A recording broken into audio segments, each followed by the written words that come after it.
Punjabi radio USA ਸੁਣ ਰਹੇ ਸਾਰੇ ਹੀ ਮਾਣਯੋਗ ਅਤੇ ਸਤਿਕਾਰਤ ਸਰੋਤਿਆਂ ਨੂੰ ਪੰਜਾਬੀ ਰੇਡੀਓ USA ਦੀ ਟੀਮ ਅਤੇ ਮੇਰੇ ਰਾਜਕਰਮਵੀਰ ਸਿੰਘ ਵੱਲੋਂ ਆਪ ਜੀ ਨੂੰ ਬਹੁਤ ਪਿਆਰ ਸਤਿਕਾਰ ਸਾਹਿਬ ਦੋਨੋਂ ਅੱਜ ਜੋੜ ਕੇ ਨਿੱਘੀ ਜਿਹੀ ਸਤਿ ਸ੍ਰੀ ਅਕਾਲ। ਸਭ ਨੂੰ ਜੀ ਆਇਆਂ ਨੂੰ ਆਖਦੇ ਹਾਂ। ਸੋ ਤੇ ਪ੍ਰੋਗਰਾਮ ਖਬਰ ਤੇ ਨਜ਼ਰ ਦੇ ਵਿੱਚ ਆਪ ਸਭ ਦਾ ਨਿੱਘਾ ਸਵਾਗਤ ਹੈ।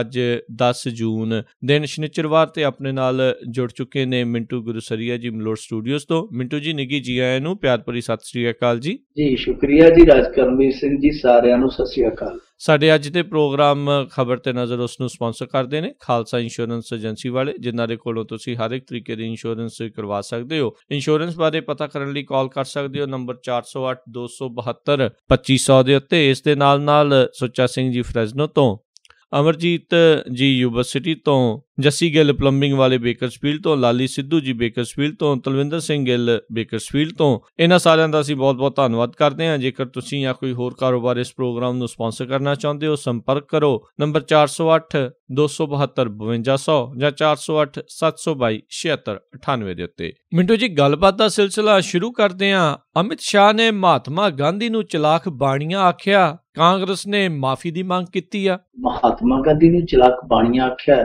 ਤੇ ਕਾਂਗਰਸ ਨੂੰ ਸਿਧਾਂਤਹੀਨ ਪਾਰਟੀ ਕਿਹਾ। ਇਹ ਅਮਿਤ ਸ਼ਾਹ ਛੱਤੀਸਗੜ੍ਹ ਦੇ ਦੌਰੇ ਤੇ ਗਿਆ, ਉੱਥੇ ਇਹਨੇ ਇਹ ਗੱਲ ਆਖੀ ਹੈ। ਉਹਨੇ ਆਖਿਆ ਕਿ ਕਾਂਗਰਸ ਕਿਸੇ ਵੀ ਇੱਕ ਵਿਚਾਰਧਾਰਾ ਦੇ ਆਧਾਰ ਤੇ, ਕਿਸੇ ਇੱਕ ਵੀ ਸਿਧਾਂਤ ਤੇ ਬਣੀ ਪਾਰਟੀ ਨਹੀਂ ਹੈ। ਇਹ ਤੇ ਬਸ ਉਹ ਕਹਿੰਦਾ ਕਿ ਆਜ਼ਾਦੀ ਪ੍ਰਾਪਤ ਕਰਨ ਦਾ ਇੱਕ ਸਪੈਸ਼ਲ ਪਰਪਸ ਵਹੀਕਲ ਸੀ। ਔਰ ਉਹ ਕਹਿੰਦਾ ਕਿ ਮਹਾਤਮਾ ਗਾਂਧੀ ਬੜਾ ਚਤੁਰ ਬਣਿਆ ਸੀ। ਹਿੰਦੀ ਚ ਚਤੁਰ ਬਣਿਆ ਕਹਿ ਦਿੰਦੇ ਆ, ਜੇ ਆਪਾਂ ਪੰਜਾਬੀ ਚ ਉਹ ਲੱਥਾ ਕਰੀਏ, ਉਹਦਾ ਪੰਜਾਬੀ ਚ ਤਰਜਮਾ ਕਰੀਏ ਤੇ ਉਹ ਬਣ ਜਾਂਦਾ ਚਲਾਕ ਬਣ ਜੀ। ਸੋ ਉਹਨੇ ਇਹ ਗੱਲ ਕਹੀ, ਉਹ ਕਹਿੰਦਾ ਕਿ ਬੜਾ ਚਤੁਰ ਬਣਿਆ ਸੀ। ਉਹਨੇ ਆਜ਼ਾਦੀ ਦੇ ਮਿਲਣ ਤੋਂ ਫੌਰਨ ਬਾਅਦ ਇਹ ਗੱਲ ਆਖੀ ਸੀ ਕਿ ਕਾਂਗਰਸ ਨੂੰ ਖਤਮ ਕਰ ਦਿੱਤਾ ਜਾਵੇ, ਕਾਂਗਰਸ ਨੂੰ ਹੁਣ ਖਤਮ ਕਰ ਦਿੱਤਾ ਜਾਵੇ, ਕਿਉਂਕਿ ਆਜ਼ਾਦੀ ਤੱਕ ਹੀ ਇਹਦੀ ਜ਼ਰੂਰਤ ਸੀ, ਆਜ਼ਾਦੀ ਦੀ ਲੜਾਈ ਲੜਨੀ ਸੀ, ਆਜ਼ਾਦੀ ਦਾ ਪਰਪਸ ਪੂਰਾ ਹੋ ਚੁੱਕਾ, ਹੁਣ ਇਹਦੀ ਲੋੜ। ਉਹ ਕਹਿੰਦਾ ਕਿ ਉਹ ਜਾਣਦਾ ਸੀਗਾ ਇਹ ਸਭ ਕੁਝ ਹੋਣਾ, ਉਹਨੂੰ ਚੰਗੀ ਤਰ੍ਹਾਂ ਪਤਾ ਸੀਗਾ ਕਿ ਇਸ ਤਰ੍ਹਾਂ ਸਭ ਕੁਛ ਹੈ ਜਿਹੜਾ ਹੋ ਸਕਦਾ ਬਹੁਤ ਸਾਰੀ। ਸੋ ਹੁਣ ਇਸ ਵੇਲੇ ਜਿਹੜੀ ਗੱਲ ਅਮਿਤ ਸ਼ਾਹ ਨੇ ਕਹੀ, ਉਹਨੂੰ ਲੈ ਕੇ ਵਿਵਾਦ ਹੋ ਗਿਆ। ਵਿਵਾਦ ਇਸ ਗੱਲ ਨੂੰ ਲੈ ਕੇ ਹੋਇਆ ਕਿ ਉਹਨੇ ਮਹਾਤਮਾ ਗਾਂਧੀ ਨੂੰ ਚਲਾਕ ਬਾਣੀਆਂ ਕਿਹਾ, ਕਾਂਗਰਸ ਨੇ ਆਖਿਆ ਮਾਫੀ ਮੰਗੀ। ਉਸ ਤਰ੍ਹਾਂ ਦੇਖੋ, ਉਹਨੇ ਕੋਈ ਬਹੁਤਾ ਗਲਤ ਸ਼ਬਦ ਇਸਤੇਮਾਲ ਨਹੀਂ ਕੀਤਾ ਮੇਰੇ ਨਜ਼ਰੀਏ ਚ, ਚਲਾਕ ਬਾਣੀਆਂ ਕਿਹਾ, ਪਰ ਉਹ ਕਿਸੇ ਨਾ ਕਿਸੇ ਬੰਦੇ ਨੂੰ ਜਿਹੜਾ ਕਿ ਮਹਾਤਮਾ ਗਾਂਧੀ ਨੂੰ ਆਈਡੀਅਲ ਮੰਨਦਾ, ਉਹਨੂੰ ਚੰਗਾ ਨਹੀਂ ਲੱਗੀ। ਇਹ ਗੱਲ ਬਿਲਕੁਲ ਹਕੀਕਤ ਆ ਕਿ ਆਜ਼ਾਦੀ ਮਿਲਣ ਤੋਂ ਬਾਅਦ ਮਹਾਤਮਾ ਗਾਂਧੀ ਨੇ ਆਖਿਆ ਸੀ ਕਿ ਕਾਂਗਰਸ ਦੀ ਹੁਣ ਜ਼ਰੂਰਤ ਨਹੀਂ, ਕਾਂਗਰਸ ਨੇ ਆਜ਼ਾਦੀ ਦੀ ਲੜਾਈ ਲੜਨੀ ਸੀ, ਲੜਦੀ ਆਜ਼ਾਦੀ ਮਿਲ ਗਈ ਆ, ਹੁਣ ਕਾਂਗਰਸ ਨੂੰ ਤੋੜ ਦਿੱਤਾ ਜਾਵੇ। ਪਰ ਜਵਾਹਰ ਲਾਲ ਨਹਿਰੂ ਨੇ ਇਸ ਪੇਸ਼ਕਸ਼ ਨੂੰ ਨਹੀਂ ਸੀ। ਇਹ ਇੱਕ ਇਤਿਹਾਸਕ ਤੱਥ ਹੈ। ਪਰ ਹੁਣ ਅਮਿਤ ਸ਼ਾਹ ਹੋਰੀ ਕਾਂਗਰਸ ਨੂੰ ਸਿਧਾਂਤਹੀਨ ਦੱਸਦੇ ਆ। ਨਰਿੰਦਰ ਮੋਦੀ ਸਾਹਿਬ ਤੇ ਕਈ ਵਾਰ ਇਹ ਕਹਿ ਦਿੰਦਾ ਹੁੰਦਾ ਕਿ ਇਹਨਾਂ ਨੇ 60 ਸਾਲਾਂ ਚ 70 ਸਾਲਾਂ ਚ ਕੀਤਾ ਕੀ ਹੈ, ਪਰ ਉਹ ਇਹ ਕਦੇ ਨਹੀਂ ਭੁੱਲਦਾ, ਇਹ ਕਦੇ ਆਖਣਾ ਵੀ ਨਹੀਂ ਭੁੱਲਦਾ ਕਿ ਜੀ ਆ ਜਿਹੜੇ ਪਲਾਟ ਚ ਅਸੀਂ 104 ਸੈਟੇਲਾਈਟ ਘੱਲੇ ਆ, ਉਹ ਸਾਡੀ ਸਰਕਾਰ ਦੀ ਪ੍ਰਾਪਤੀ ਹੈ, ਸਾਡੀ ਇੱਕ ਵਿਗਿਆਨੀਆਂ ਦੀ ਬਹੁਤ ਵੱਡੀ ਰਿਕਾਰਡ ਤੋੜ ਸਫਲਤਾ ਹੈ। ਇਹ ਸਾਰੀਆਂ ਚੀਜ਼ਾਂ ਜਦੋਂ ਕਹਿੰਦਾ ਹੈ, ਫਿਰ ਉਦੋਂ ਇਹ ਭੁੱਲ ਜਾਂਦਾ ਹੈ ਕਿ ਇਹ ਜਿਹੜੀ ਇਸਰੋ ਹੁੰਦੀ, ਇਸਰੋ ਹੈ, ਇਹ ਕਿਸੇ ਸਮੇਂ Indian National Community of Space Research ਸੀ, ਤੇ 1962 ਦੇ ਵਿੱਚ ਇਹਦਾ ਗਠਨ ਨਹਿਰੂ ਨੇ ਕੀਤਾ ਸੀ। ਦੂਜੇ ਪਾਸੇ ਅਮਿਤ ਸ਼ਾਹ ਕਹਿੰਦਾ ਕਿ ਇਹਨਾਂ ਦਾ ਸਿਧਾਂਤ ਹੈ ਨਹੀਂ। ਬਿਲਕੁਲ ਸਿਧਾਂਤ ਦੇ ਨੀਤ ਉੱਤੇ ਇਹ ਪਾਰਟੀ ਲੱਗੀ ਹੈ, ਕਾਂਗਰਸ ਵੀ ਲੱਗੀ ਹੈ, ਪਰ ਤੁਹਾਡਾ ਵੀ ਸਿਧਾਂਤ ਅੱਜ ਕੱਲ ਕੋਈ ਬਹੁਤਾ ਵਧੀਆ ਨਹੀਂ। ਤੁਸੀਂ ਪਰਿਵਾਰਵਾਦ ਦੇ ਮੁੱਦੇ ਤੇ ਉਹਨਾਂ ਨੂੰ ਘੇਰਦੇ ਹੋ, ਪਰ ਯੂਪੀ ਦੇ ਵਿੱਚ ਕੀ ਕੀਤਾ? ਬਹੁਤ ਸਾਰੇ ਪਰਿਵਾਰਾਂ ਨੂੰ ਖੁਸ਼ ਕਰਨ ਲਈ ਤੁਸੀਂ ਟਿਕਟਾਂ ਦਿੱਤੀਆਂ, ਬਹੁਤ ਸਾਰਾ ਪਰਿਵਾਰਵਾਦ ਤੁਹਾਡੀਆਂ ਟਿਕਟਾਂ ਵੀ ਦਿੱਤਾ। ਸੋ ਸਾਰੀਆਂ ਚੀਜ਼ਾਂ ਜਿਹੜੀਆਂ ਨਾ ਉਹ ਮਿਲਾਨ ਕਰਦੀਆਂ। ਅੱਜ ਦੀ ਸਿਆਸਤ ਜਿਹੜੀ ਆ ਉਹ ਉਸ ਤਲਾਬ ਚ ਆ ਕੇ ਕਿਵੇਂ ਹੋ ਜਾਂਦੀ ਹੈ, ਜਿਹਨੂੰ ਅਸੀਂ ਕਹਿ ਦਿੰਦੇ ਹਾਂ ਕਿ ਇਸ ਹਮਾਮ ਚ ਸਾਰੇ ਹਲਕੇ। ਸੋ ਇਹ ਇੱਕ ਕਹਿ ਲਈਏ ਕਿ ਅਮਿਤ ਸ਼ਾਹ ਦਾ ਅੱਜ ਤੱਕ ਸੀਗਾ। ਅਸਲ ਦੇ ਵਿੱਚ ਮੁੱਦਾ ਕੀ ਆ ਕਿ ਮਹਾਤਮਾ ਗਾਂਧੀ ਸੈਕੂਲਰ ਸੀਗਾ, ਇਹਨਾਂ ਨੂੰ ਖਟਕਦਾ, ਇਹਨਾਂ ਨੂੰ ਰੜਕਦਾ। ਔਰ ਇਹ ਵੀ ਇੱਕ ਇਤਿਹਾਸਕ ਤੱਥ ਹੈ ਕਿ ਨਥੂਰਾਮ ਗੌਂਡ ਸਿੰਘ ਜਿਹਨੇ ਮਹਾਤਮਾ ਗਾਂਧੀ ਨੂੰ ਮਾਰਿਆ ਸੀ, ਉਹਦੇ ਭਰਾ ਗੋਪਾਲ ਗੌਂਡ ਸਿੰਘ ਜਿਹਨੇ 20 ਸਾਲ ਕੈਦ ਕੱਟੀ ਤੇ ਮੁੜ ਕੇ ਇਸੇ ਪਾਰਟੀ ਦੇ ਵਿੱਚ ਸ਼ਾਮਿਲ ਕੀਤਾ ਗਿਆ ਸੀ, ਜਿਹੜੀ ਕਿ ਅੱਜ ਦੀ ਭਾਰਤੀ ਜਨਤਾ ਪਾਰਟੀ ਕਿਸੇ ਸਮੇਂ ਦੀ ਜਨਸੰਘ ਸੀ। ਸੋ ਇਹ ਇੱਕ ਵਿਚਾਰਧਾਰਕ ਲੜਾਈ ਹੈ ਕਿ महात्मा गांधी धर्म निरपेक्ष देश का ये मुੱਢ बनना चाहता सी। ये लोग शुरू तो हिंदू विचारधारा तो प्रभावित है, सो उन्हां विचारां दे वखरेवियां चों इहो जिहियां चीज़ां निकलियां स्वाभाविक क्या। बस इन्हां दोनां ही विचारधारावां दा कदे भी आपस दे विच मन नहीं आया। वो हिंदू राष्ट्र चाहुंदे ये धर्म निरपेक्ष देश, पर दोवां दे विच जिहड़ी सिद्धांत दी गल आउंदी है ते कांग्रेस सिद्धांतहीन है। ये क्या कांग्रेस सिद्धांतहीन हो गई है? पर जे ये कहते हैं कि साडी विचारधारा बड़ी पवित्र है तो माफ करना, इत्थों की जिहड़ी राजनीति है इस समय वो उस मुहान ते पहुंच चुकी है जिथे सियासत की धारा ते है, विचार विच किसी का है। जी जी जी मिंटू जी, अगली गल करिए यूपी इलैक्शनां तो बाद दे विच हमेशा ही चर्चा दे विच रिहा आ। इस जोगी राज दे विच अपराध दी कहंदे बल्ले बल्ले होई आ, 195% जुर्मां दे विच वाधा होया। जबरदस्त उछाला आ गया। इस तरह लगता जिवें अपराधियां नूं अपना मनपसंद मुख्यमंत्री मिल गया हो, कोई नूं उडीकदे सीगे काम खोल के करिए। योगी आदित्यनाथ ने हमेशा ही इहो नारा दिता कि जो कुछ चलदा यूपी दे विच हुण नहीं चलना। उन्हें तो इत्थों तक आख दिता सी कि अपराधी यूपी छड्ड के चले जाण, उन्हां दा समां पुग गया, नहीं तो उन्हां दी एक दो थावां असीं निश्चित करांगे। एक दो थावां दा भाव सी जां हस्पताल जां जेल, जां एक थां होर भी है जिथे बंदा सदा लई जाके मुक्ति पा जांदा। सो उन्हें इस तरह कुछ थावां गिणाईयां सन ते लोकां नूं जापिया सीगा कि जिहड़ी एक नज़ीर दित्ती जांदी है जदों भी किते ला कानूनी जां जदों किते वादामनी वापरदी है, उदों कहा जाता कि फलानी जगह ते यार यूपी बिहार बन गई है। तां लगदा सीगा कि वो जिहड़ी नज़ीर दित्ती जाती है, यूपी की मिसाल दित्ती जाती है, वो हुण खत्म हो जाएगी। योगी आदित्यनाथ इत्थों का अमन कानून का प्रबंध वधिया सुचारू ढंग नाल चला लवेगा। पर होया उस तो उल्ट। दसदे है कि 2 महीने 22 दिन बाद बलात्कार दी घटनावां नहीं रुकी। बलात्कार कई बहुत बड़े होए, बड़े दिल नूं दहलाउण वाले होए। इस तो इलावा जिहड़ा एक आंकड़ा है जिद्दां अखिलेश सरकार दा जिहड़ा 3 महीनों का अखीरला कार्यकाल सी, ਉਹਦੇ ਵਿੱਚ जे ਆਪਾਂ ਲਾਈਏ ਤੇ ਮਰਡਰ ਦੇ 101 ਕੇਸ, ਰੇਪ ਦੇ 41 ਕੇਸ ਤੇ 3 ਤੇ ਲੁੱਟ ਦੇ 67 ਕੇਸ ਸਾਹਮਣੇ ਆਏ ਸੀ। ਪਰ ਜਿਹੜੇ ਇਹ 3 ਮਹੀਨੇ ਯਾਨੀ ਅਖਿਲੇਸ਼ ਸਰਕਾਰ ਦੇ ਆਖਰੀ 3 ਮਹੀਨੇ ਤੇ ਜੇ ਆ ਜਿਹੜੇ 3 ਮਹੀਨੇ ਇਹਨਾਂ ਨੂੰ ਤੁਲਨਾਤਮਕ ਅਸੀਂ ਦੇਖੀਏ, ਤੁਲਨਾਤਮਕ ਕਸੌਟੀ ਤੇ ਤਾਂ ਫਿਰ ਉਹਨਾਂ 3 ਮਹੀਨਿਆਂ ਵਿੱਚ ਜਿੱਥੇ ਅਖਿਲੇਸ਼ ਵੇਲੇ ਮਰਡਰ ਦੇ 101 ਕੇਸ ਦਰਜ ਹੋਏ ਸਨ, ਇਹਦੇ ਰਾਜ ਦੇ ਵਿੱਚ 3 ਮਹੀਨਿਆਂ ਦੇ ਅੰਦਰ ਅੰਦਰ ਮਰਡਰ ਦੇ 240 ਕੇਸ ਦਰਜ ਹੋਏ ਆ। ਰੇਪ ਦੇ ਜਿੱਥੇ ਉਹਨਾਂ ਦੇ ਅਖੀਰਲੇ 3 ਮਹੀਨਿਆਂ 'ਚ 41 ਕੇਸ ਦਰਜ ਹੋਏ ਸਨ, ਇਹਨਾਂ ਦੇ ਸਿੱਧੇ 179 ਕੇਸ ਦਰਜ ਹੋਏ 3 ਮਹੀਨਿਆਂ 'ਚ। ਇਸ ਤੋਂ ਇਲਾਵਾ ਡਕੈਤੀ ਦੇ ਲੁੱਟ ਖਸੁੱਟ ਦੇ ਜਿਹੜੇ ਮਾਮਲੇ ਸੀਗੇ ਉਹ ਵੀ ਬਹੁਤ ਜ਼ਿਆਦਾ ਵਧੇ, ਯਾਨੀ ਉਹਨਾਂ ਦੇ ਅਖੀਰਲੇ 3 ਮਹੀਨਿਆਂ 'ਚ ਲਗਭਗ 70-72 ਸੀਗੇ ਤੇ ਇਹਨਾਂ ਦੇ 3 ਮਹੀਨਿਆਂ 'ਚ 712 ਤੇ ਪਹੁੰਚ ਗਏ। मतलब कि चाहे रेप आ, चाहे लुट खसुट आ, चाहे कतल उगारत आ, हरेक मसले दे विच भी जिहड़ा वो अगे वधदा है। हुण देखो जिहड़ा अपराध आ इनू जे आपां कहिए कि बिल्कुल खत्म हो जाए तां बेनासी किसी किते च हो जाए तो ऐसा संभव नहीं है। पर हमेशा ही भारतीय जनता पार्टी का जिहड़ा प्रधानमंत्री है समय का, वो हमेशा ही इस गल ते जोर दिंदा रहा कि जी असीं अपराध मुक्त संसद करनी है, अपराध मुक्त असीं सियासत करनी है। होया कि देखो इन्हां दी जिहड़ी संसद है ਉਹਦੇ ਚ इस समय 34% सांसद वो है जिन्हां ते क्रिमिनल केस चल रहे, और यूपीए ए दी जे गल करिए उस समय इन्हां दी गिनती 24% सी, 24 ਤੋਂ 34 तक पहुंच गया आंकड़ा जी। ये वो यूपीए 1 ਦਾ आंकड़ा। दूजी गल ये हुण योगी आदित्यनाथ है, ये नरेंद्र मोदी कहना सीगा कि असीं संसद है जिहड़ी वो शुद्ध करनी है। मतलब यह कि कोई दागी असीं संसद च रह नहीं देना, कि ओहदी संसद 34% दागी होगी ते फिर वो कहंदा सी कि असीं सियासत जिहड़ी है वो शुद्ध कर देनी है, साफ कर देनी, पाक कर देनी है। ते जिहड़ा इहदा मुख मंत्री थापिया होया योगी आदित्यनाथ, तुसीं दंग रह जाओ कि जिन्ने केस योगी आदित्यनाथ ते चलदे आ, जे वो मैं कल्ला कल्ला गणाउण लग पवां ते कल्ले कल्ले केस दी धारा गिण के दसन लग पवां ते मेरे ख्याल नाल सारा प्रोग्राम अपना उन्हां चार्ज शीटां दे विच उलझ के रह जाऊगा।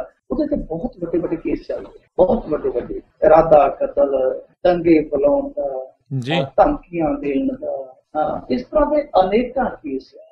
ਕਮਿਊਨਲ ਵੰਡ ਪਾਉਣ ਦੇ ਬਹੁਤ ਸਾਰੇ ਕੇਸ ਹੈ। ਹੁਣ ਦੇਖੋ ਯੋਗੀ ਆदित्यनाथ ਵਰਗਾ ਉਹ ਬੰਦਾ ਜਿਹਦੇ ਤੇ ਬਹੁਤ ਕਿਸਮ ਦੇ ਦੋਸ਼ ਲੱਗਦੇ ਤੇ ਬਹੁਤ ਕਿਸਮ ਦੇ ਕੇਸ ਚੱਲਦੇ ਆ, ਉਹਨੂੰ ਕਮਾਂਡ ਸੰਭਾਲਦੇ ਨੇ। ਇਹ ਹੀ ਆਪਣੇ ਆਪ ਦੇ ਵਿੱਚ ਇੱਕ ਬੜਾ ਵਿਚਿੱਤਰ ਤੇ ਅਨੋਖਾ ਫੈਸਲਾ ਸੀਗਾ।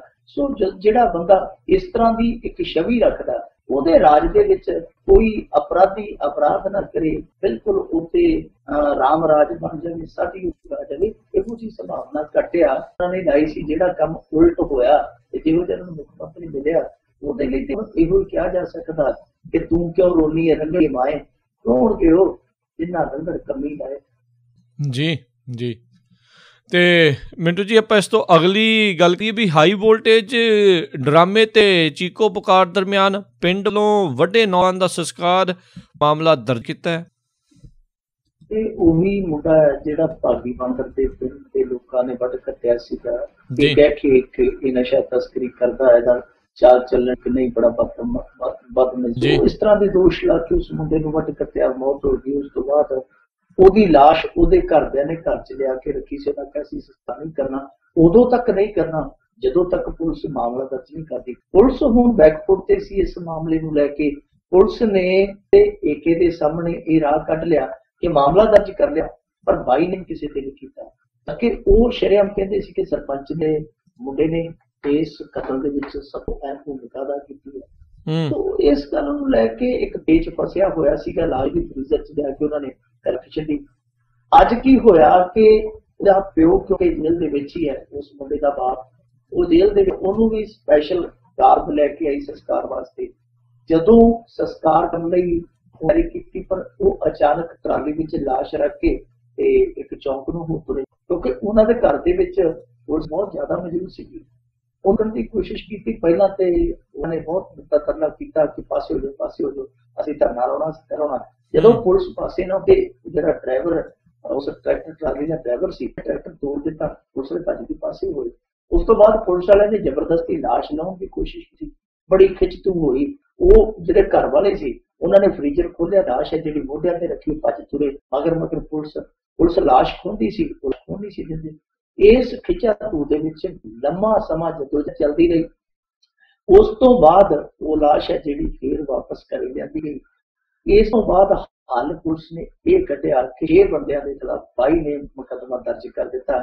ਉਹਦੇ ਚ ਜਿਹੜਾ ਮੁੱਖ ਭੂਮਿਕਾ ਸਰਪੰਚਨੀ ਦੇ ਮੁੰਡੇ ਦੀ, ਉਹ ਰਾਜੂ ਨਾਮ ਹੈ, ਉਹ ਰਾਜੂ ਔਰ ਇੱਕ ਮਨਦੀਪ ਕੌਰ ਕੁੜੀ ਹੈ ਜਿਹੜੀ ਕਿ ਸੋਸ਼ਲ ਮੀਡੀਆ ਤੇ ਵੀ ਕਾਫੀ ਐਕਟਿਵ ਹੈ, ਪਹਿਲਾਂ ਆਮ ਆਦਮੀ ਪਾਰਟੀ ਚ ਵੀ ਮੇਰੇ ਖਿਆਲ ਦੇ ਨਾਲ ਉਹਨੇ ਕੰਮ ਕੀਤਾ।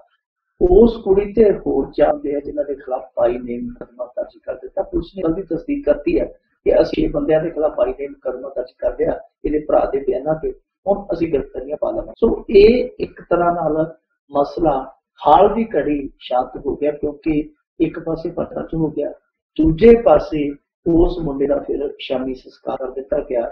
ਮਾਮਲਾ ਇੱਕ ਵਾਰੀ ਸ਼ਾਂਤ ਹੋ ਗਿਆ। ਆਉਣ ਵਾਲੇ ਦਿਨਾਂ 'ਚ ਇਹ ਸ਼ਾਂਤ ਹੋ ਜਾਵੇਗਾ ਪੂਰੀ ਤਰ੍ਹਾਂ, ਇਹਦੀ ਹਾਲੇ ਤੱਕ ਨਹੀਂ ਹੈ, ਇਹਦੀ ਤਵੱਕੂ ਕੀਤੀ ਵੀ ਨਹੀਂ ਜਾ ਸਕਦੀ, ਕਿਉਂਕਿ ਇੱਕ ਪਾਸੇ ਜਿਹੜਾ ਪਿੰਡ ਆ ਉਹ ਇੱਕ ਮੋਰੀ ਥਾਂ ਲੱਗਿਆ ਬੈਠਾ ਕਿ ਅਸੀਂ ਹੁਣ ਰਲ ਕੇ ਭੁਗਤਾਂਗੇ, ਸਾਡੇ ਸਾਰੇ ਪਰਚਾ ਹੋਊਗਾ, ਤੇ ਦੂਜੇ ਪਾਸੇ ਪਰਿਵਾਰ ਵਾਲੇ ਕਹਿੰਦੇ ਆ ਕਿ ਜੇ ਸਾਨੂੰ ਇਨਸਾਫ ਨਾ ਮਿਲਿਆ ਤੇ ਫਿਰ ਅਸੀਂ ਖੁਦਕੁਸ਼ੀ ਕਰਨਾਗੇ। ਦੋਵਾਂ ਪਾਸੇ ਜਿਹੜਾ ਇਹੋ ਜਿਹਾ ਦ੍ਰਿੜ ਵਿਖਾਇਆ ਜਾ ਰਿਹਾ। ਅੱਜ ਜਿਹੜਾ ਮੁੰਡਾ ਮਰਿਆ ਉਹਦੇ ਪਰਿਵਾਰ ਦੀਆਂ ਕੁਝ ਔਰਤਾਂ ਨੇ ਖੁਦਕੁਸ਼ੀ ਕਰਨ ਦੀ ਕੋਸ਼ਿਸ਼ ਵੀ ਕੀਤੀ। ਮਾਮਲਾ ਉਲਝਿਆ ਹੋਇਆ ਫਿਰਦਾ ਆ। ਅਗਲੀ ਆਪਾਂ ਮਿੰਟ 'ਚ ਗੱਲ ਕਰੀਏ ਵੀ ਜਨਾਨਾ ਸਿਪਾਹੀ ਵੱਲੋਂ ਥਾਣੇ ਅੰਦਰ ਹੀ ਸ਼ੱਕੀ ਹਾਲਾਤ ਦੇ ਵਿੱਚ ਖੁਦਕੁਸ਼ੀ। ਇਹ ਜੋਧਾ ਥਾਣੇ ਦੀ ਘਟਨਾ, ਕੱਲ ਰਾਤ ਦੀ ਘਟਨਾ। ਜੋਧਾ ਥਾਣੇ ਦੇ ਵਿੱਚ ਕੋਈ ਕੁੜੀ ਤੈਨਾਤ ਸੀ, ਉਹਦਾ ਨਾਮ ਅਮਨਪ੍ਰੀਤ ਕੌਰ ਸੀ ਜੀ। ਉਹ ਕ੍ਰਿਮੀਨਲ ਟ੍ਰੈਕਿੰਗ ਨੈਟਵਰਕ ਸਿਸਟਮ ਹੈ ਜਿਹੜਾ, ਉਹਦੇ ਵਿੱਚ ਡਿਊਟੀ ਕਰਦੀ ਸੀ। ਦੱਸਦੇ ਇਹ ਆ ਕਿ ਉਸ ਕੁੜੀ ਨੇ ਰਾਤੀ ਫਾਹ ਲੈ ਲਿਆ 9 ਵਜੇ ਦੇ ਕਰੀਬ ਜੀ। ਉਸ ਤੋਂ ਬਾਅਦ ਉਹਦੇ ਘਰੇ ਫੋਨ ਆਇਆ, ਭੱਜ ਕੇ ਘਰ ਵਾਲੇ ਗਏ ਆ, ਵੀਡੀਓ ਵੀ ਪੋਸਟ ਕੀਤੀ ਹੈ, ਸ਼ਾਇਦ ਆਪਣੇ ਚ ਬਹੁਤ ਦੇਖੀ ਵੀ ਹੋਣੀ ਆ।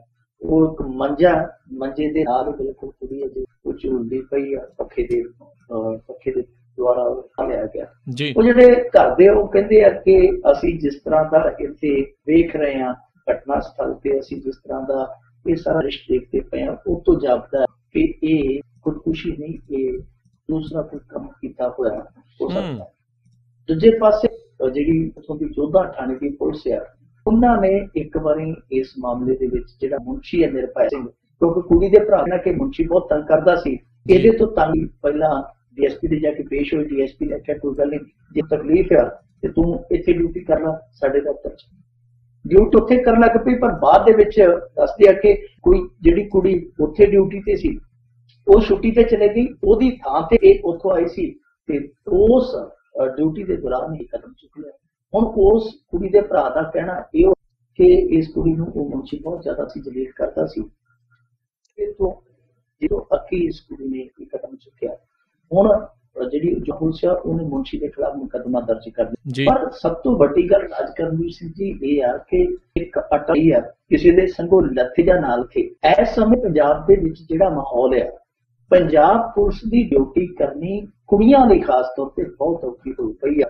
ਇਸ ਤਰ੍ਹਾਂ ਦੀਆਂ ਬਹੁਤ ਸਾਰੀਆਂ ਸ਼ਿਕਾਇਤਾਂ ਆਉਂਦੀਆਂ ਨੇ, ਕੁਛ ਕੁੜੀਆਂ ਬੋਲਦੀਆਂ ਨੇ, ਦਬੀ ਜ਼ੁਬਾਨ 'ਚ ਬੋਲਦੀਆਂ ਨੇ, ਕੁਛ ਚੁੱਪਚਾਪ ਸਹਿਣ ਕਰੀ ਜਾਂਦੀਆਂ ਨੇ। ਦੋਹਾਂ ਹੀ ਤਰ੍ਹਾਂ ਦਾ ਸ਼ੋਸ਼ਣ ਹੈ ਜਿਹੜਾ ਉਹ ਇਸ ਵਿੱਚੋਂ ਕਿਤੇ ਨਾ ਕਿਤੇ ਨਾ ਬਾਹਰ ਆਉਂਦਾ, ਜਿਨਸੀ ਵੀ ਔਰ ਜਿਹੜਾ ਆਪਾਂ ਮਾਨਸਿਕ ਸ਼ੋਸ਼ਣ ਕਹਿੰਦੇ। ਸੋ ਜ਼ਹਿਨੀ ਸ਼ੋਸ਼ਣ ਵੀ, ਜਿਨਸੀ ਸ਼ੋਸ਼ਣ ਵੀ ਇਸ ਮਹਿਕਮੇ ਤੇ ਦੋਸ਼ ਲੱਗਦਾ। ਚੰਡੀਗੜ੍ਹ ਦੇ ਵਿੱਚੋਂ ਵੀ ਇਸੇ ਤਰ੍ਹਾਂ ਦੀ ਇੱਕ ਖਬਰ ਆਈ ਸੀ, ਬਹੁਤ ਸਾਰੀਆਂ ਕੁੜੀਆਂ ਨੇ ਦੋਸ਼ ਆਇਆ ਸੀਗਾ ਕਿ ਸਾਡੇ ਮੁਲਾਜ਼ਮ ਸਾਡੇ ਨਾਲ ਜਿਨਸੀ ਸ਼ੇਸ਼ਾ ਕਰਦੇ ਆ। ਇਸ ਤੋਂ ਇਲਾਵਾ ਤੁਹਾਨੂੰ ਯਾਦ ਹੋਣਾ ਸਲਵਿੰਦਰ ਸਿੰਘ ਦਾ ਮਾਮਲਾ ਜੀ। ਸਲਵਿੰਦਰ ਸਿੰਘ ਜਦੋਂ ਉਹ ਅੱਤਵਾਦੀ ਵਾਲੇ ਕੇਸ ਦੇ ਵਿੱਚ ਵਲੇੜਿਆ ਗਿਆ ਸੀ, ਉਹ ਤੋਂ ਪਹਿਲਾਂ 2-4 ਦਿਨ ਪਹਿਲਾਂ ਹੀ ਉਹਦੇ ਮਹਿਕਮੇ ਦੀਆਂ ਲੇਡੀ ਪੁਲਿਸ ਮੁਲਾਜ਼ਮਾਂ ਨੇ ਉਹਦੇ ਤੇ ਮੁਕੱਦਮਾ ਦਰਜ ਕਰਵਾਇਆ ਸੀ ਕਿ ਇਹ ਤਾਂ ਸਾਡੇ ਨਾਲ ਛੇੜਛਾੜੀ ਕਰਦਾ, ਇਹ ਬਦਤਮੀਜ਼ੀ ਕਰਦਾ ਸਕਦਾ। ਇਹ ਬਹੁਤ ਸਾਰੀਆਂ ਸ਼ਿਕਾਇਤਾਂ ਇਸ ਤਰ੍ਹਾਂ ਦੀਆਂ ਹੁੰਦੀਆਂ, ਪਰ ਇਹਦਾ ਹੱਲ ਹੈ ਜਿਹੜਾ ਆ ਦੇਖੋ ਸਾਡਾ ਕੈਪਟਨ ਸਾਹਿਬ ਹੈ ਜਿਹੜਾ ਉਹ ਕੈਪਟਨ ਮੇਰੇ ਖਿਆਲ ਦੇ ਨਾਲ 1.5 ਦਰਜਨ ਦੇ ਕਰੀਬ ਨਾਲ ਸਲਾਹਕਾਰ ਰੱਖੀ ਬੈਠਾ, ਇਹਨਾਂ ਨੂੰ ਮੋਟੀ ਤਨਖਾਹ ਜਾਂਦੀ ਹੈ। ਉਹ ਸਲਾਹਕਾਰ ਪੁਲਿਸ ਮਹਿਕਮੇ ਲਈ ਵੀ ਸਲਾਹ ਦਿੰਦੇ ਆ, ਪੁਲਿਸ ਮਹਿਕਮੇ ਦੀ ਵੀ ਸਲਾਹਕਾਰ ਰੱਖੇ ਗਏ ਵਿੱਚੋਂ। ਸੋ ਉਹ ਸਲਾਹਕਾਰ ਹੈ ਜਿਹੜੇ ਕਿ ਮਿੱਟੀ ਦੇ ਮਾਧੋ ਨਜ਼ਰ ਆਉਂਦੇ ਆ ਹੁਣ ਤੱਕ। ਉਹਨਾਂ ਬੰਦਿਆਂ ਨੂੰ ਵੀ ਥੋੜਾ ਜਿਹਾ ਇਸ ਪਾਸੇ ਧਿਆਨ ਦੇ ਕੇ ਕੋਈ ਇੱਕ ਅੱਧੀ ਸਲਾਹ ਦੇਣੀ ਚਾਹੀਦੀ ਹੈ ਕਿ ਇਸ ਮਹਿਕਮੇ ਦੀ ਅੰਦਰੂਨੀ ਰਿਪੋਰਟ ਤਿਆਰ ਕੀਤੀ ਜਾਵੇ। ਉਹ ਜਿਹੜੀਆਂ ਬੀਬੀਆਂ ਥਾਣੇ 'ਚ ਡਿਊਟੀ ਕਰਦੀਆਂ, ਖਾਸ ਤੌਰ ਤੇ ਜਿਹੜੀਆਂ ਮੁੰਡਿਆਂ ਕੁੜੀਆਂ ਨੇ, ਉਹਨਾਂ ਦੇ ਬਿਆਨ ਰਿਕਾਰਡ ਕੀਤੇ ਜਾਣ, ਕੀ ਪਰੇਸ਼ਾਨੀ ਉਹਦਾ ਹੱਲ ਕੱਢਿਆ ਜਾਵੇ। ਔਰ ਮੈਂ ਤੇ ਜ਼ਿਆਤੀ ਤੌਰ ਤੇ ਵੀ ਅਪੀਲ ਕਰੂੰਗਾ ਕਿ ਜਿਹੜੀਆਂ ਕੁੜੀਆਂ ਉਹਨਾਂ ਨੂੰ ਕੋਈ ਸਜ਼ਾ ਥੋੜੀ ਹੋਈ ਹੈ ਕਿ ਉਹ ਸਿਸਕ ਕੇ ਜੀਣ ਜਾਂ ਬਾਹ ਲੈ ਕੇ ਮਰ ਜਾਣ। ਉਹਨਾਂ ਨੂੰ ਆਵਾਜ਼ ਚੁੱਕਣੀ ਚਾਹੀਦੀ ਹੈ, ਬੁਲੰਦ ਕਰਨੀ ਚਾਹੀਦੀ, ਆਵਾਜ਼ ਜਿੱਥੇ ਵੀ ਕਿਤੇ ਗਲਤ ਹੁੰਦਾ ਉਸ ਗਲਤ ਹੋਏ ਨੂੰ ਬਾਹਰ ਲਿਆਉਣਾ ਚਾਹੀਦਾ। ਪਰ ਜੋ ਇਹ ਹੋਇਆ ਉਹ ਬਹੁਤ ਮਾੜਾ ਹੋਇਆ, ਕਿਉਂਕਿ ਇਸ ਕੁੜੀ ਦਾ ਬਾਪ ਪੁਲਿਸ ਦੇ ਵਿੱਚ ਸੀ, ਪਹਿਲਾਂ ਉਹਦੀ ਡੈਥ ਹੋਈ, ਫਿਰ ਉਹਦੀ ਥਾਂ ਤੇ ਇਹਦੀ ਮਾਤਾ ਨੂੰ ਮਿਲ ਗਈ ਜੌਬ। ਇਹਦੀ ਮਾਤਾ ਦੀ ਵੀ ਦੱਸਦੇ ਕਿ ਪੇਟ ਭਰੀ ਹਾਲਤ ਦੇ ਵਿੱਚ 2009 'ਚ ਮੌਤ ਹੋ ਗਈ ਸੀ। ਕੁਛ ਲੋਕ ਤੇ ਪਤਾ ਨਹੀਂ ਵੀ ਜਾਂਦੇ ਆ, ਹਾਲਾਂਕਿ ਇਹਦੀਆਂ ਪੁਸ਼ਟ ਗੱਲਾਂ, ਪਰ ਇਹ ਹੁਣ ਮੌਤ ਹੋ ਗਈ ਹੈ। ਪਿੱਛੇ ਇਹਦੀ ਇੱਕ ਭੈਣ ਤੇ ਭਰਾ ਲੈ ਗਿਆ। ਜੀ। ਅਗਲੀ ਮਿੰਟੋ ਜੀ ਆਪਾਂ ਗੱਲ ਕਰੀਏ ਗੋਲੀਆਂ ਦਾ ਮੁੱਦਾ ਬਠਿੰਡਾ ਪੁਲਿਸ ਦੇ ਅਧਿਕਾਰੀਆਂ ਲਈ ਬਣਿਆ ਆ ਗਲੇ ਦੀ ਹੱਡੀ। ਦੇਖੋ ਇਹਦੇ 'ਚ ਆਪਾਂ ਗੱਲ ਕੀਤੀ ਸੀ ਥੋੜੀ ਜੀ ਕਿ ਇੱਕ ਉਹ ਡੀਐਸਪੀ ਜਿਹੜਾ ਬਾਦਲ ਪਰਿਵਾਰ ਦੇ ਬਹੁਤ ਜ਼ਿਆਦਾ ਨਜ਼ਦੀਕੀ ਰਿਹਾ ਜੀ ਔਰ ਬਹੁਤ ਮਸ਼ਹੂਰ ਪੁਲਿਸ ਅਫਸਰ ਆ। ਸ਼ੱਕ ਦੇ ਘੇਰੇ 'ਚ, ਸਵਾਲਾਂ ਦੇ ਘੇਰੇ 'ਚ ਆ। ਕਹਾਣੀ ਇਹ ਸੀ ਕਿ ਇਹਨਾਂ ਨੇ 1500 ਦੇ ਕਰੀਬ ਗੋਲੀ ਫੜੀ ਸੀ। ਇਹਨਾਂ ਦੇ ਇੱਕ ਥਾਣੇਦਾਰ ਸੀ, ਉਹ ਥਾਣੇਦਾਰ ਵੀ ਜਿਹਨੇ ਰੇਡ ਕਰਕੇ ਗੋਲੀਆਂ ਫੜੀਆਂ, 1500 ਗੋਲੀ ਫੜੀ। ਬਾਅਦ ਦੇ ਵਿੱਚ ਉਸ ਸਮਗਲਰ ਨੂੰ ਕਲੀਨ ਚਿੱਟ ਦਿੱਤੀ ਗਈ ਜੀ। ਮੁੜ ਕੇ ਇਨਕੁਆਇਰੀ ਸ਼ੁਰੂ ਹੋ ਗਈ। ਹੁਣ ਉਸ ਇਨਕੁਆਇਰੀ 'ਚ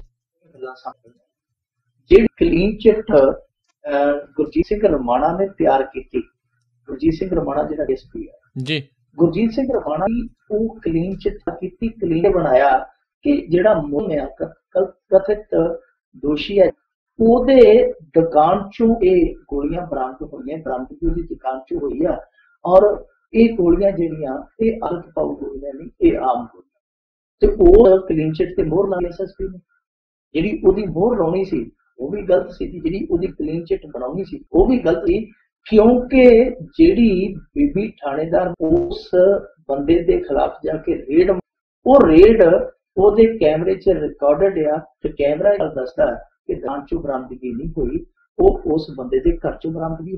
ਹੁਣ ਦੇਖੋ ਜਿਹੜੀ ਥਾਣੇਦਾਰਨੀ ਨੇ ਜਾ ਕੇ ਆਹ ਬਰਾਮਦ ਕੀਤਾ, ਉਹਦੇ ਕੋਲ ਰਿਕਾਰਡਿੰਗ ਹੈ ਕਿ ਉਹ ਬਰਾਮਦਗੀ ਹੈ ਜਿਹੜੀ ਇੱਕ ਘਰ ਦੇ ਵਿੱਚੋਂ ਹੋਈ ਹੈ, ਤੇ ਉਹ ਦੱਸਦੇ ਆ ਕਿ ਨਹੀਂ ਜੀ ਇਹ ਘਰ 'ਚੋਂ ਨਹੀਂ ਹੋਈ, ਦੁਕਾਨ ਤੋਂ।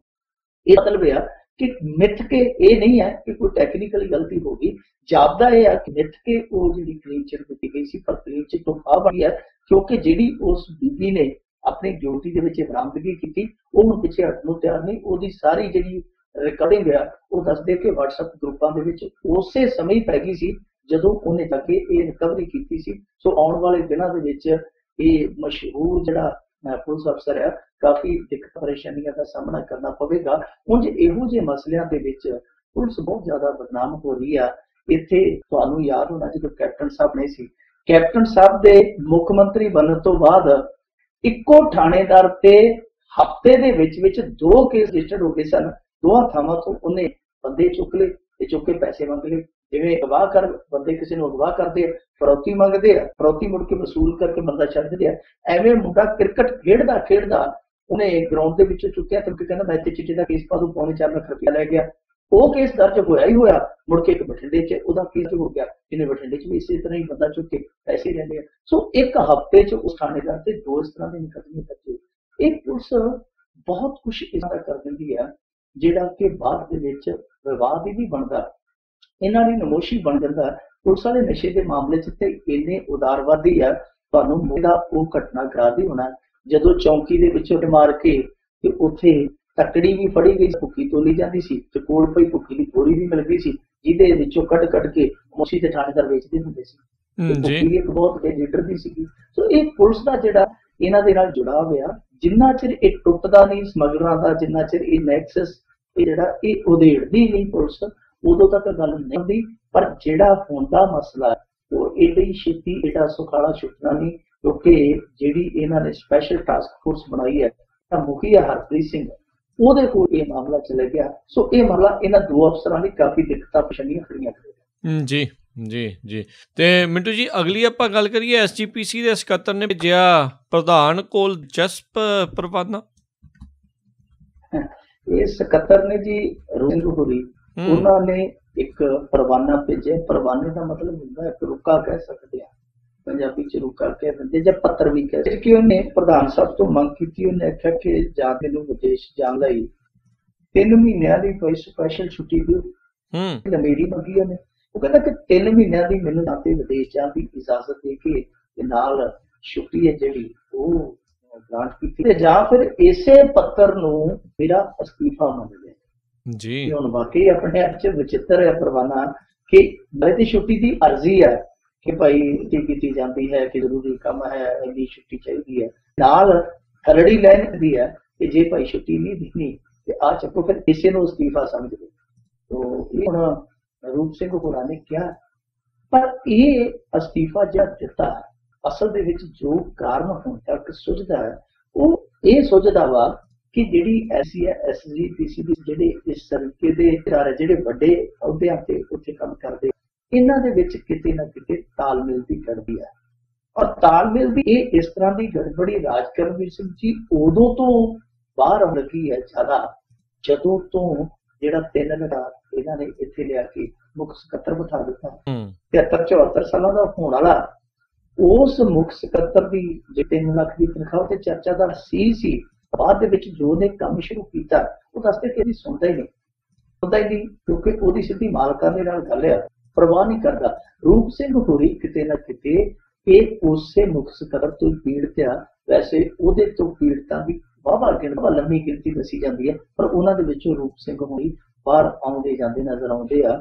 ਉਸ ਤਰ੍ਹਾਂ ਜੇ ਗੱਲ ਕਹੀਏ ਕਿ ਰੂਪ ਸਿੰਘ ਹੋਰੀ ਵੀ ਹੋ ਸਕਦਾ ਜਿਵੇਂ ਉਹ ਕਿਸੇ ਨੇ ਕਿਹਾ ਸੀਗਾ ਕਿ ਮੇਰੀ ਤਨਖਾਹ ਵਧਾ ਦੇ, ਨਹੀਂ ਤਾਂ ਉਹਨੇ ਫਿਰ ਤਨਖਾਹ ਵਧਾ ਦੇ, ਨਹੀਂ ਤਾਂ ਉਹਨੇ ਕਿਹਾ ਨਹੀਂ ਵਧਾਉਣੀ, ਫਿਰ ਕੀ ਕਰ ਲੈਂਗੇ, ਉਹਨੇ ਕਿਹਾ ਨਹੀਂ ਤੇ ਫਿਰ ਇਸੇ ਤੇ ਭਾਂਡੇ ਮਾਂਜੀ ਜਾਊਗਾ। ਸੋ ਹੋ ਸਕਦਾ ਇਹ ਵੀ ਫਾਰਮੂਲਾ ਹੋਵੇ ਕਿ ਇੱਕ ਵਾਰੀ ਦੇਖ ਲਈਏ, ਜੇ ਤੇ ਥੋੜਾ ਜਿਹਾ ਲਚਕੀਲਾ ਰੁਖ ਅਪਣਾਉਂਦੇ ਆ ਤੇ ਫਿਰ ਉਸ ਹਿਸਾਬ ਨਾਲ ਚੱਲਾਂਗੇ। ਤੇ ਜੇ ਉਹਨਾਂ ਨੇ ਕਹਿਤਾ ਠੀਕ ਹੈ ਭਾਈ ਅੱਗੇ ਜਿਵੇਂ ਮੁੱਖ ਸਕੱਤਰ ਲੱਭ ਲਿਆ ਸੀ ਤੇਰੀ ਜਗ੍ਹਾ ਤੇ ਕੋਈ ਸਕੱਤਰ ਵੀ ਲੱਭ ਲਵਾਂਗੇ, ਫਿਰ ਕਹਿ ਦੇਣਗੇ ਕੋਈ ਗੱਲ ਜੀ, ਜੇ ਨਹੀਂ ਛੁੱਟੀ ਮਿਲਦੀ ਤੇ ਕੋਈ ਨਹੀਂ, ਸੇਵਾ ਹੀ ਕਰਨੀ ਹੈ, 10 ਸੇਵਾ ਕਰਨ ਨੂੰ ਤਿਆਰ। ਜੀ ਬਿਲਕੁਲ। ਅਗਲੀ ਆਪਾਂ ਗੱਲ ਕਰੀਏ ਭਾਰਤ ਵਿੱਚ TRP ਦੀ ਗੰਦੀ ਖੇਡ ਦੇ ਵਿੱਚ ਇੱਕ ਚੈਨਲ ਨੰਗਾ ਹੋਇਆ। ਦੇਖੋ ਰਾਜਕਰਮਵੀਰ ਸਿੰਘ ਜੀ, ਇਹ ਬਹੁਤ ਗੰਦੀ ਖੇਡ ਆ। ਮੀਡੀਆ ਦੇ ਵਿੱਚ ਜਿਸ ਤਰੀਕੇ ਦੀ ਮੁਕਾਬਲੇਬਾਜ਼ੀ ਹੈ, ਜਿਸ ਤਰੀਕੇ ਦੀ ਅੱਗੇ ਵਧਣ ਦੀ ਹੋੜ ਆ, ਉਹਨੇ ਮੀਡੀਆ ਦਾ ਬਿਲਕੁਲ ਬੇੜਾ ਹੀ ਕਰ ਦਿੱਤਾ, ਖਾਸ ਤੌਰ ਤੇ ਭਾਰਤੀਆਂ ਦਾ। NDTV ਦਾ ਮੁੱਦਾ ਹੁਣ ਤੁਸੀਂ ਵੇਖਦੇ ਪਏ ਹੋ।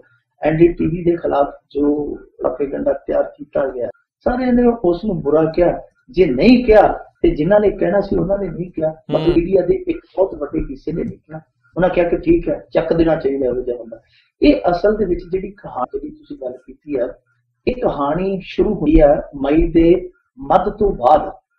ਮਈ ਦੇ ਮੱਧ ਤੋਂ ਬਾਅਦ ਇੱਥੋਂ ਦੀ ਨੈਸ਼ਨਲ ਬ੍ਰਾਡਕਾਸਟਰਸ ਐਸੋਸੀਏਸ਼ਨ ਹੈ, ਇਹਨੇ ਇੱਕ ਪੱਤਰ ਲਿਖਿਆ ਸੀ ਟਰਾਈ ਨੂੰ। ਟਰਾਈ ਆ ਜਿਹੜੀ, ਉਹਨੂੰ ਕਹਿ ਦਿੰਦੇ ਜਿਵੇਂ ਟੈਲੀਫੋਨ ਰੈਗੂਲੇਟਰ ਇੰਡੀਆ, ਉਸੇ ਤਰ੍ਹਾਂ television regulatory authority of India ਵੀ ਹੈ। ਟਰਾਈ ਨੂੰ ਪੱਤਰ ਲਿਖਿਆ ਕਿ ਇਹ TRP ਚੈਨਲ ਖਾਈ ਜਾਂਦਾ। ਅਸਲ ਚੈਨਲ ਹੈ ਜਿਹੜਾ, ਉਹ ਚੈਨਲ ਹੈ ਜਿਹੜਾ ਕਿ ਅੰਗਰੇਜ਼ੀ ਦਾ ਚੈਨਲ ਹੈ ਤੇ ਜਿਹਦਾ ਸੰਪਾਦਕ ਬਹੁਤ ਚਲਾਉਂਦਾ, ਚੀਕਾ ਮਾਰਦਾ ਤੇ ਇਸ ਤਰ੍ਹਾਂ ਜਾਂਦਾ ਕਿ ਜਿਵੇਂ ਹੁਣ ਇਹਨੇ ਡਿਬੇਟ ਖਤਮ ਕਰਕੇ ਤੇ ਟੈਂਕ ਲੈਣਾ ਫੌਜ ਦਾ ਤੇ ਟੈਂਕ ਸਿੱਧਾ ਹੀ ਇਹਨੇ ਵਾਘੇ ਤੋਂ ਲਾਹੌਰ ਨੂੰ ਕਰ ਦੇਣਾ, ਇਹ ਉਡਾ ਕੇ ਆਊਗਾ ਪਾਕਿਸਤਾਨ। ਇਹ ਇੰਨੀ ਜ਼ਿਆਦਾ ਰਾਸ਼ਟਰਪਤੀ ਵਿਖਾਉਂਦਾ। ਪਹਿਲਾਂ ਕਿਸੇ ਹੋਰ ਚੈਨਲ ਨਾਲ ਕੰਮ ਕਰਦਾ ਸੀ, ਪਰ ਵਿੱਚ ਉਹਨੇ ਆਪਣਾ ਚੈਨਲ ਸ਼ੁਰੂ ਕਰ ਲਿਆ। ਪਰ ਚੈਨਲ ਸ਼ੁਰੂ ਕਰਨ ਦੇ ਨਾਲ ਨਾਲ ਉਹਨੇ ਇੱਕ ਹੋਰ ਕੰਮ ਸ਼ੁਰੂ ਕਰ ਲਿਆ, ਜਿਹਦੀ ਫਿਰ ਬ੍ਰਾਡਕਾਸਟਰਸ ਐਸੋਸੀਏਸ਼ਨ, ਕਿ ਜਿਹੜੇ ਚੈਨਲਾਂ ਦੇ ਸੰਗਠਨ ਉਹਨਾਂ ਦੇ ਵਿੱਚੋਂ ਇੱਕ ਜਿਹੜੀ ਹੈ ਨੈਸ਼ਨਲ ਬ੍ਰਾਡਕਾਸਟਰਸ ਐਸੋਸੀਏਸ਼ਨ, ਉਹਨੇ ਟਰਾਈ ਨੂੰ ਪੱਤਰ ਲਿਖ ਕੇ ਕਿਹਾ ਕਿ ਇਹ TRP ਦੀ ਜਿਹੜੀ ਰੇਟਿੰਗ ਹੈ ਗਲਤ ਤਰੀਕੇ ਨਾਲ ਪੇਸ਼ ਕਰਦੇ ਹੈ। ਦਰਅਸਲ ਕੁਝ ਹਫ਼ਤਿਆਂ ਦੇ ਅੰਦਰ ਅੰਦਰ ਇਹਨਾਂ ਨੇ ਆਪਣਾ ਜਿਹੜਾ ਨਵਾਂ ਚੈਨਲ ਸੀ, ਸੰਪਾਦਕ ਸਾਹਿਬ ਨੇ ਇਹ ਦਰਸਾਉਣਾ ਸ਼ੁਰੂ ਕਰ ਦਿੱਤਾ ਕਿ ਅਸੀਂ TRP ਦੇ ਮਾਮਲੇ 'ਚ ਨੰਬਰ 1 ਇੰਡੀਆ 'ਚ, ਔਰ ਇਹ ਜਿਹੜਾ ਸਾਡਾ ਚੈਨਲ ਆ ਉਹ ਸਭ ਤੋਂ ਜ਼ਿਆਦਾ ਇੰਡੀਆ 'ਚ ਵੇਖਿਆ ਜਾਂਦਾ। ਸਾਡੀ ਵੀ ਧੰਨ ਹੋ ਗਏ ਕਿ ਭਗਤ ਰਾਤੋਂ ਰਾਤ ਵਿਚਾਰੇ ਜਿਹੜੇ ਆ ਉਹ ਇੰਗਲਿਸ਼ਮੈਨ ਕਿਵੇਂ ਬਣ ਗਏ ਨੇ, ਕਿਉਂਕਿ ਉਹ ਜ਼ਿਆਦਾ ਮੋਦੀ ਭਗਤੀ ਵਾਲਾ ਚੈਨਲ ਆ। ਇਹ ਸਾਰੇ ਉਧਰ ਨੂੰ ਕਿਵੇਂ ਉਤਰੇ ਤੇ ਉਹ ਚੈਨਲ ਅੰਗਰੇਜ਼ੀ 'ਚ ਹੈ। ਰਾਤੋਂ ਰਾਤ ਇਹਨਾਂ ਨੂੰ ਅੰਗਰੇਜ਼ੀ 'ਚ ਮਾਸਟਰ ਕਿਹਨੇ ਬਣਾਤਾ? ਇਹ ਸਾਰੇ ਹੁਣ ਉਧਰ ਚੈਨਲ ਵੇਖਣ ਲੱਗ ਪਏ ਆ, ਕਿਉਂਕਿ ਜਿਹੜੀ ਉਹਦੀ TRP ਦੱਸੀ ਗਈ ਸੀ ਉਹ ਜਿਹੜੇ ਦਹਾਕਿਆਂ ਤੋਂ ਚੱਲਦੇ ਪਏ ਆ ਉਹਨਾਂ ਨਾਲ ਦੁੱਗਣੀ ਸੀ, ਮਤਲਬ ਕਿ 51% ਸੀ। ਹੁਣ ਇੱਥੇ ਜਾ ਕੇ ਇੱਕ ਜਾਂਚ ਪੜਤਾਲ ਸ਼ੁਰੂ ਹੋਈ। ਜਾਂਚ ਪੜਤਾਲ ਦੇ ਵਿੱਚ ਪਾਇਆ ਇਹ ਗਿਆ ਕਿ ਇਹਨਾਂ ਨੇ ਕਿਤੇ ਨਾ ਕਿਤੇ ਜਿਹੜੀ ਕਸੌਟੀ ਹੈ, ਜਿਹੜਾ ਪੈਮਾਨਾ, ਉਹਦੇ ਵਿੱਚ ਹੇਰਫੇਰ ਕੀਤਾ। ਹੇਰਫੇਰ ਕਿਵੇਂ ਕੀਤੀ ਉਹ ਵੀ ਮੈਂ ਤੁਹਾਨੂੰ ਦੱਸ ਦਿੰਦਾ, ਪਰ ਉਹ ਤੋਂ ਪਹਿਲਾਂ ਤੁਹਾਨੂੰ TRP ਬਾਰੇ ਜ਼ਰੂਰ ਦੱਸ ਦੇਵਾਂ ਕਿ ਇੱਥੇ ਕਿਵੇਂ ਮਿਥੀ ਜਾਂਦੀ ਹੈ ਇੰਡੀਆ 'ਚ। TRP ਮਿਥਣ ਦਾ ਇੱਕ ਬੜਾ ਸਰਲ ਜਿਹਾ ਤਰੀਕਾ ਹੈ, ਉਹ ਇਹ ਹੈ ਕਿ ਇੱਕ ਕਾਉਂਸਲ ਹੈ ਜਿਹੜੀ ਇਹ ਦੇਖਦੀ ਹੈ ਕਿ ਆਡੀਅנס ਜਿਹੜੇ ਚੈਨਲ ਨੂੰ ਕਿੰਨੀ ਵਾਰੀ ਵਿਊ ਕਰਦੀ ਹੈ, ਔਰ ਇਹ ਕੁਝ ਸ਼ਹਿਰਾਂ ਦੇ ਵਿੱਚ, ਜਿੱਦਾਂ ਕਿਸੇ ਸ਼ਹਿਰ ਦੀ ਆਬਾਦੀ 10 ਲੱਖ ਤੋਂ ਜ਼ਿਆਦਾ, ਉਹਨਾਂ ਸ਼ਹਿਰਾਂ ਦੇ ਵਿੱਚ ਇਹ TRP ਨਾਪੀ ਜਾਂਦੀ ਹੈ। ਹੁਣ ਦੇਖੋ ਇਹ ਆ ਕਿ ਇਹ ਨਹੀਂ ਹੈ ਕਿ ਇੱਕ ਚੈਨਲ ਜੇ ਤੁਸੀਂ ਅੱਧਾ ਕੋਈ ਵਿਊ ਦੇ ਵਿੱਚ ਆਉਣਾ, ਜੇ ਮਸਲਨ ਕੋਈ 1 ਸੈਕਿੰਡ ਵੀ ਚੈਨਲ ਲੱਗ ਗਿਆ ਤੇ ਉਹ ਵਿਊ ਦੇ ਵਿੱਚ ਗਿਣਿਆ ਜਾਣਾ।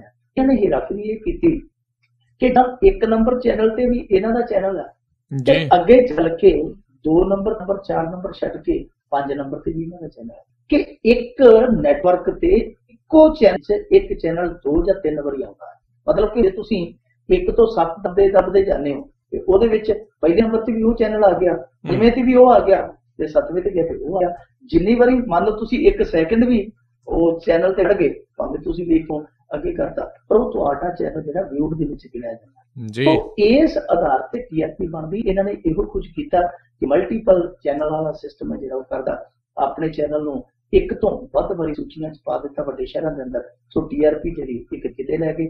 ਜਦੋਂ ਟਰਾਈ ਵਾਲਿਆਂ ਨੇ ਜਾਂਚ ਪੜਤਾਲ ਕੀਤੀ ਤੇ ਉਹੀ TRP ਜਿਹੜੀ 51% ਦੱਸਦੇ ਸਨ, ਉਹ ਰਾਤੋਂ ਰਾਤ 24 ਤੇ ਅੱਡ ਗਈ। ਲੋਕ ਹੈਰਾਨ ਆ, ਪਰ ਹੈਰਾਨ ਲੋਕ ਹੋਣਗੇ ਸਾਡੇ ਅੱਗੇ ਤੇ ਵੀ ਕਹਿੰਦੇ ਆ ਕਿ ਗੁਰੂ ਜਿਨ੍ਹਾਂ ਦੇ ਸ਼ੂ ਚੇਲੇ ਜਾਣ ਛੜੱਪ, ਜਾਂ ਗੁਰੂ ਜਿਨ੍ਹਾਂ ਦੇ ਟੱਪਣੇ ਚੇਲੇ ਜਾਣ ਛੜੱਪ, ਇਹੋ ਜਿਹਾ ਮਸਲਾ ਕਿ ਜਿਹੋ ਜਿਹਨਾਂ ਦੇ ਗੁਰੂ ਜੁਮਲੇਬਾਜ਼ ਆ ਉਹੋ ਜਿਹੇ ਹੁਨਰ ਇਹ ਵੀ ਦਿਖਾਉਂਦਾ ਹੈ। ਬਿਲਕੁਲ ਸਹੀ ਗੱਲ ਹੈ ਜੀ।